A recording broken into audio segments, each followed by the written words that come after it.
They got into it, and then that fight spilled over into the parking lot where guns were pulled. Many people may not realize Tulsa has Asian gangs here, since we mostly hear about the Hoover neighborhood Crips. The gang unit says Asian gang members make up only about 5% of the gang population in Tulsa, and they generally fly under the radar. Tulsa's gang unit says they don't hear much out of the Asian gangs until something like this shooting happens. But they say these gang members are involved in crimes like drug running, illegal gambling, and human trafficking.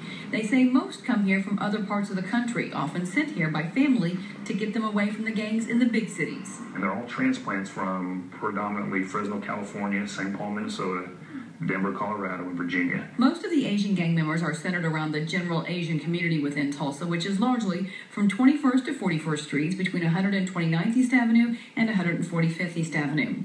They go by the names of Oriental Ruthless Boys, Menace of Destruction, or MOD, the Rascals Blood Gang, and the 347 Asian Crips, to name a few. Police say it's often just a few people causing all the problems, and once they identify those few and arrest them, things die down. Officers say they don't get a lot of tips about the Asian gang members from neighbors and communities. Their culture is a very quiet culture. They kind of keep to themselves. They're big on respect, handling things within their own families and problems like that.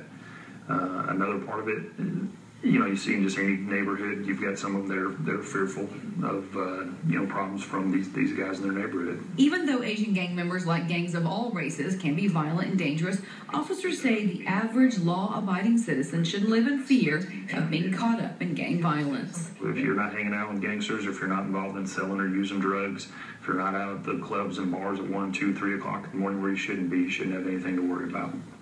Homicide detectives were looking for the van used to drop off the shooting victim at the hospital over the weekend, but they tell me they found that van today. They have not yet arrested the shooter, but they did arrest a man accused of beating another one of the guys with a gun during that weekend fight.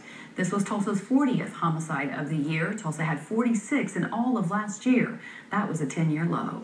We're following a developing story now.